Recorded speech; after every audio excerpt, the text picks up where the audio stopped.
ကြည်ပြပဲအခုဘဲကင်းနဲ့ကိုဆေးသွားဖျန်းမလို့ညီမလေးရဲ့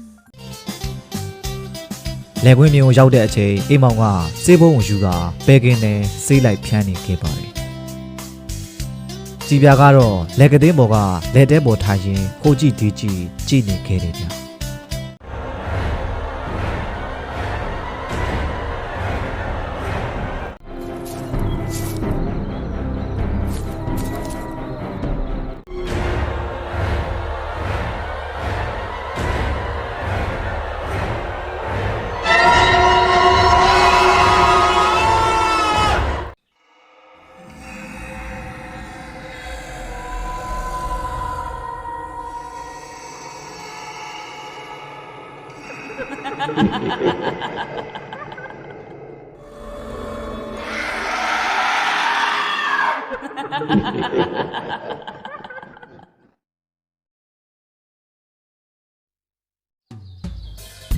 ဆရာတူရှိလားဗျဘယ်သူလဲရှင်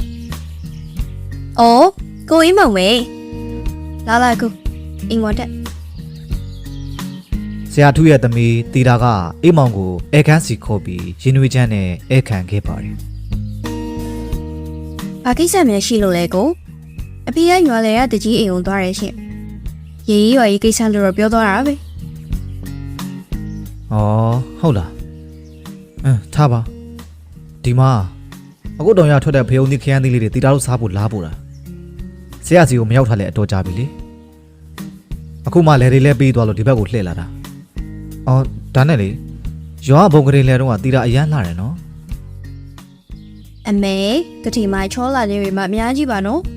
ကိုကြီးပေါင်တို့ဖွဲ့ကောင်မလေးတွေငန်းနေကြတာမလားသူများတွေကတော့ငန်းကြမှာပေါ့တီတာရဲ့ကိုကတော့တီတာတယောက်ပဲမျိုးလုံးနဲ့မြင်တယ်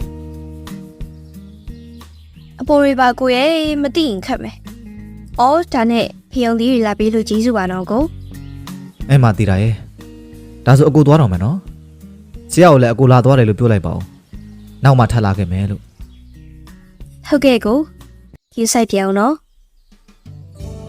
တီတာဟာအိမ်မောင်ကသူ့ကိုလှတယ်လို့ပြောလိုက်တဲ့စကားကြောင့်ရင်တွေတလက်လက်ခုန်ပြီးရှက်သွေးဖြာနေခဲ့ပါတယ်သူမအိမ်မောင်ကိုငယ်စဉ်ကတည်းကတစ်ဖက်သက်ချစ်ကြိုက်ခဲ့ရပေမဲ့မိတ်ကလေးဖြစ်တာကြောင့်အိန္ဒြေထိန်ကရီလာမြောင်းပြီးတခါမှမလုပ်ခဲ့ဘူးပါဘူးအခုအိမ်မောင်ရဲ့ကတိကနဲ့ပြောသွားတဲ့စကားလုံးတွေကြောင့်တီတာရှက်ပြုံးလေးပြုံးနေမိခဲ့ပါတယ်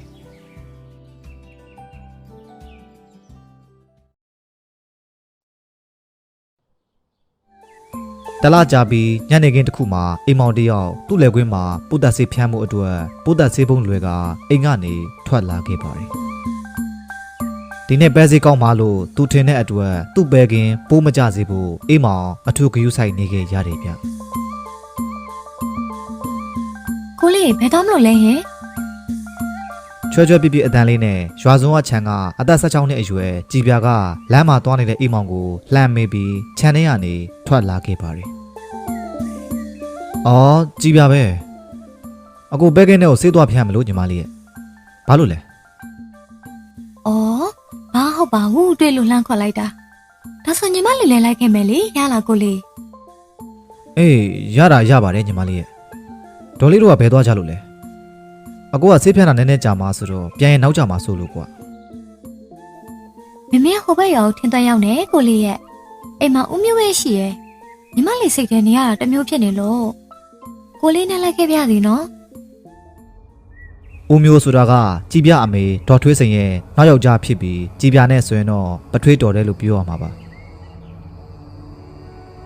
အခုအမေဖြစ်သူကတခြားနေရာကိုသွားနေတော့အရွယ်ရောက်ခါစားမိမပြိုလေးနဲ့မထွေးဖြစ်သူတို့နှစ်ယောက်တည်းရှိတာမတင်တော်လှပါဘူးအိမ်မောင်ဟာကြည်ပြကိုညီမလေးတယောက်လိုလဲချစ်တာကြောင့်နည်းနည်းစိုးရိမ်ပြီးသူနဲ့အတူလဲတဲ့ခေါ်သွားဖို့ဆုံးဖြတ်လိုက်ပါတယ်အိမ်မောင်ရဲ့မျက်နှာအရိပ်ကဲကိုမြင်တာနဲ့ကြည်ပြဟာအိမ်မောင်ရဲ့လက်ကိုဆွဲပြီးခလေးတယောက်လိုမြူးတူးပျော်ပါကလမ်းလျှောက်နေခဲ့တော်တယ်ဗျလက်ကွင်းမြင်ကိုရောက်တဲ့အချိန်အိမ်မောင်ကဆေးဘုံကိုယူကပဲကင်းနဲ့ဆေးလိုက်ဖျန်းနေခဲ့ပါတယ်ကြည်ပြကတော့လက်ကသေးပေါ်ကလက်တဲပေါ်ထိုင်ရင်ဟိုကြည့်ဒီကြည့်ကြည့်နေခဲ့တယ်ဗျ 16နှစ်ဆိုပေမဲ့ကလေးစိတ်မကုန်သေးတာကြောင့်သူဟိုဆော့ဒီဆော့ကစားနေတာကိုအိမ်မောင်တစ်ချက်လှန့်ကြည့်ရင်ပြုံးမိနေပါတယ် ကိုလေးညီမလေးမျက်ကူနှုတ်ပေးမယ်နော်တယောင်ပြင်မိုးဝယ်ကြွရမယ် ဟုတ်ကဲ့ပါဗျာဝဲကြည့်ပါမယ်အနာလေးမှာပဲနှုတ်ဒီဘက်ကိုမလာနဲ့စိတ်နံပြင်းနေဒီလိုနဲ့အိမ်မောင်တို့ဆေးဖြန်းနေတာညနေ9:00 နာရီခွဲကျော်ကိုရောက်လာခဲ့ပြီဗျကဲညီမလေးအိမ်ပြန်ရအောင်နေဝင်တော့မယ် ဟုတ်ကဲ့ကိုလေး ဒီလိုနဲ့အိမ်မောင်နဲ့ကြည်ပြတို့ပစ္စည်းတွေတဲကအိမ်ပြန်လာခဲ့ကြပါတယ်ဟောဟိုမှာဒေါ်လေးတို့စောင့်နေကြပြီတော်ညီမလေးအခုပြန်တော့မယ်နော် ဟုတ်ကိုလေးတတာနော်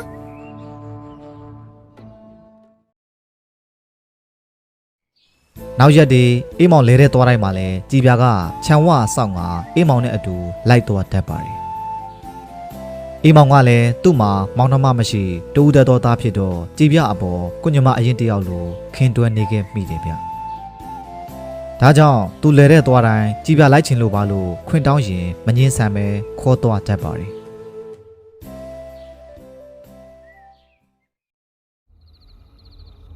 အေးမောင်ရေ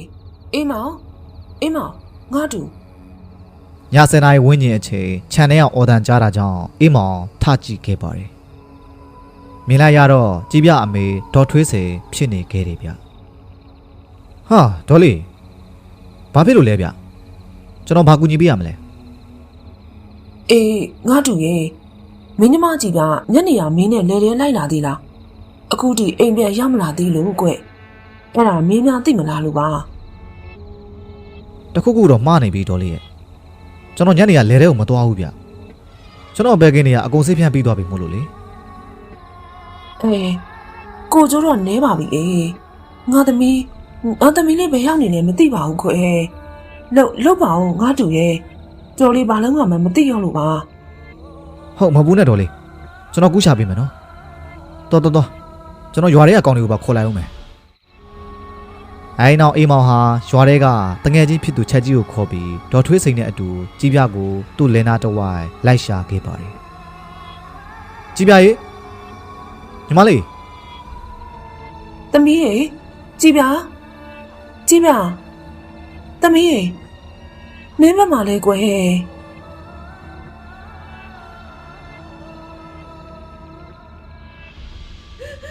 ပြောရင်ဒေါ်ထွေးစိန်ငိုးချကသမီးဖြစ်သူကိုလိုက်ရှာနေခဲ့ပါတယ်တွေးမတော်သားမဆန်ညီမလိုချီရတဲ့အိမ်မောင်တော်ဒီလောက်စိတ်ပူနေရင်မေဖြစ်သူဆိုဘယ်လောက်စိတ်ပူနေမလဲအိမ်မောင်ကိုချင်းစာမိနေခဲ့တယ်ဗျဒီလိုနဲ့သူတို့တွေရှားနေလိုက်ကြတာမနဲ့ဘူလီဘူလင်းအထိရောက်လာခဲ့ပါတယ်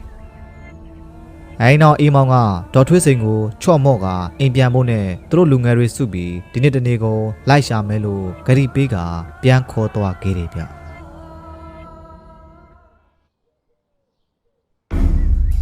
ညနေနေဝင်ရီရောအချိန်မှာမှုတ်ဆိုးဘူမြင်းဆိုးတယောက်အရက်ကလေးတများများနဲ့တဲပေါ်မှာဇိမ်ခံနေခဲ့ပါတယ်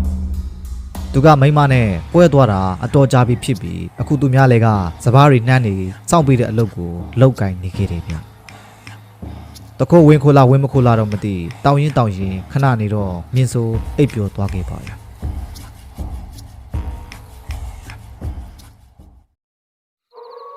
ည7:00လောက်အချိန်မှာရွာတွေကခွေးဦးတန်းတွေကရွာပြင်မှာလာအူနေတဲ့ထင်းရလောက်အောင်ကျဲလောင်နေခဲ့ပါတယ်မြင်းစိုးတယောက်ကတော့တဲဘော်ကမိကွက်ဘေးနားမှာမူးမှောင်နေခဲ့ပါပြီအဲအချိန်ခေါင်မိုးပေါ်ဒဲတွေခဲတွေကျလာသလိုအတန်ကြောင့်မြင်းစိုးနိုးလာခဲ့တယ်ဗျအရက်ရှိန်ကတက်ကောင်းနေခြင်းဆိုတော့သူနိုးလာရတယ်ဘာအတန်မှန်အသေးချာမသိပါဘူ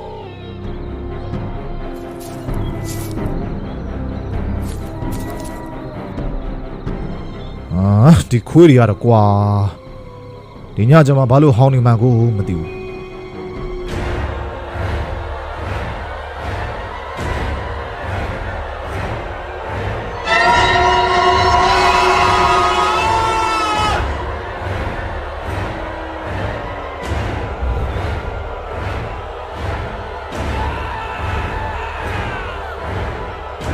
မြင်းစိုးအမှုပြေးပြီးမျက်လုံးအသေးချဖွင့်ကြည့်လိုက်တော့မျက်စိပြူရှာတစ်စောင်းကိုက်နေတဲ့ကြည်ပြရဲ့ကြောက်စရာကောင်းတဲ့ပုံစံကိုမြင်လိုက်ရပါတယ်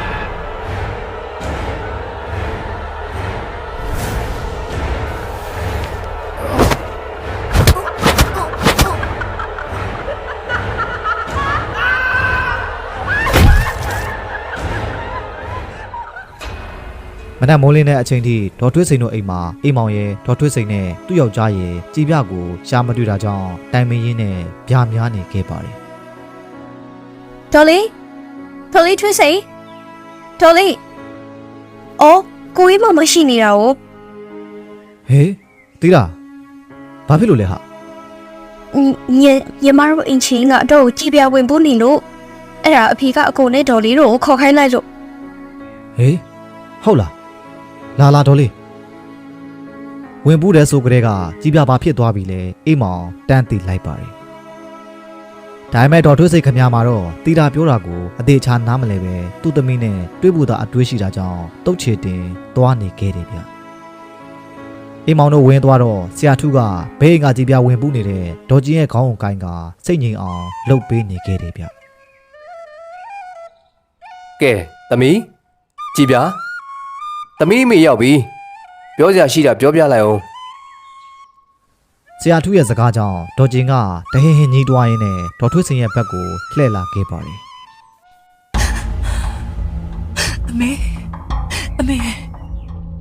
အမေတို့ကလုံးတအားနာရပဲအမေရဲ့ဟိုကောင်ဟိုလူရောက်မှာသမီးကိုအတ္တမကျန်တယ်ပြီးတော့သူသမီးကိုတပ်ပစ်ပြီးတော့ချုံမုံတွေမှာထိုးထည့်ခဲ့တယ်အမေရဲ့မကျင်တော့ဘူးသမီးလုံးဝမကျင်တော့ဘူး ကြားလိုက်ရတဲ့စကားကြောင့်ဒေါ်ထွေးစိန်မေ့လဲမတက်ဖြစ်သွားတာကြောင့်အိမ်မောင်ကတော့ထိန်ထားပေးလိုက်ရပါတယ် သမီးကြည်ပြစိတ်ကိုထိမ့်မပေါ်ကွယ်သမီးလက်တော့ပြန်ရင်တန်တရားမှာသမီးပြန်ပြီးဝှစ်ကြွေးခံနေရမယ်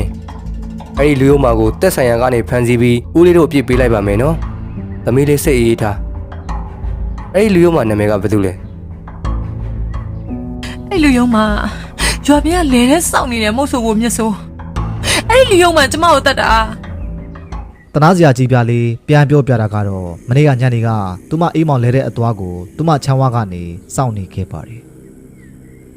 နိုင်အတော်ကြာတဲ့အထိသူမစောင့်နေပေမဲ့အိမ်မောင်ရောက်မလာသေးတာကြောင့်လဲတဲ့ကိုအိမ်မောင်သွားပြီးထင်ပြီးသူမလိုက်သွားခဲ့တယ်ဗျ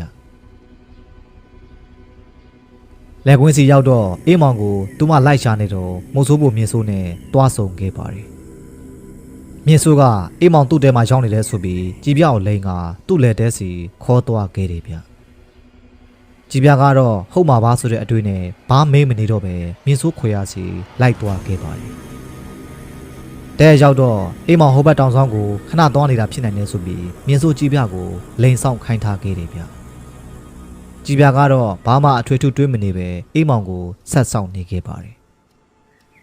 ညမောင်းလာတော့လူရုပ်မှမြင်းဆိုးကကြည်ပြလေးကိုမညာမတာအာဓမပြုတ်ကျင်တော့တယ်ဗျဒါ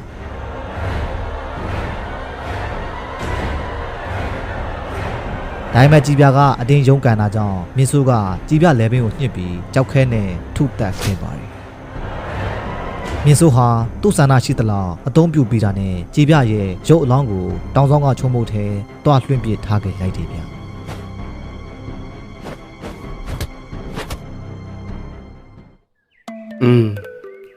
ဦးလေးတို့စိတ်မကောင်းပါဘူးငါတူမရဲ့အဲ့ဒီကောင်လူရိုးမာကိုဦးလေးတို့ဖမ်းပြီးအပြစ်ပေးလိုက်မယ်ဒါပေမဲ့ဘာပဲဖြစ်ဖြစ်သမီးကဘဝတစ်ပါးကိုပြောင်းသွားပြီဆိုတော့သမီးလွတ်ရကျွတ်ရကိုသွားပါတော့နော်ဦးလေးတို့သမီးလောင်းကိုရှာပြီးကုသိုလ်ပြုအမျှဝေပေးပါမယ် အမေသမီးမေကိုချစ်တယ်နော်နောက်မှကျရင်သမီးကိုသားအမိပဲပြန်ဖြစ်ရအောင်ပါကိုလေးကိုလည်းကြည်ပြတတိယနေမယ်နော်အခုတော့ညီမလေးသွားတော့မယ် ပြောပြီးတဲ့နောက်ဒေါ်ကျင်ဆရာထုရဲ့ရှေ့မှာမိတ်လဲကျသွားခဲ့ပါတယ်ဆရာထုတို့လည်းအချိန်ဆွဲမနေတော့ပဲကွင်းမြင်ကတောင်းဆောင်သားကိုကြည်ပြအလောင်းရှာဖို့ထွက်လာခဲ့ကြတယ်ဗျလဲဆောင်တဲ့တခုနာရောက်တော့ကတဲ့မှာဖယိုဖယဲတရိလက်နေတဲ့မုတ်ဆိုးဖို့မြင်းဆိုးကိုတွေးလိုက်ရပါတယ်ဒီအချိန်ရွာသားအချို့ကအပြစ်ကျူးလွန်တဲ့သူတို့ကိုစီရင်မဲ့နီလန်အတိုင်းစီရင်နိုင်မှုတပ်ဆိုင်ရာဌာနစီမြင်းဆိုးအားဖမ်းဆီးခေါ်ဆောင်သွားခဲ့တယ်ဗျ အဲနောက်ဆရာထုတို့လိုက်ရှာလိုက်တော့ချုံမိုးတစ်ခုဘေးနားမှာစိတ်မကောင်းဖြစ်စရာပုံစံနဲ့သေးနေတဲ့တနာစရာကြီးပြားလေးကိုတွေးလိုက်ရပါတယ်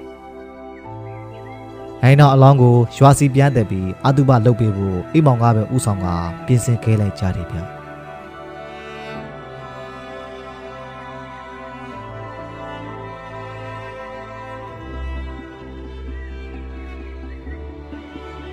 တရွာလုံးကလည်းလူတစ်ယောက်ရဲ့တနာရာကားကြောင့်အသက်ပါဆုံးရှုံးသွားရတဲ့အဖိုးတန်မိန်းကလေးတစ်ယောက်ကိုနှမျောတတာဖြစ်နေခဲ့ကြတော့တယ်ဗျပြစ်မှုကျူးလွန်ခဲ့တဲ့မြင့်စိုးကိုတော့တပ်ဆိုင်ရာကအသေးအချာစစ်ဆေးပြီးတဲ့နောက်ပြစ်မှုထင်ရှားတဲ့အတွက်ထောင်ဒဏ်တစ်သက်တစ်ကျွန်းချမှတ်ခဲ့လိုက်ပါတယ်ဟုတ်ကဲ့ပြောပြခြင်းတဲ့ဇလန်းလေးကတော့ဒီလောက်ပါပဲခင်ဗျာအားလုံးကျေးဇူးတင်ပါတယ်ခင်ဗျာ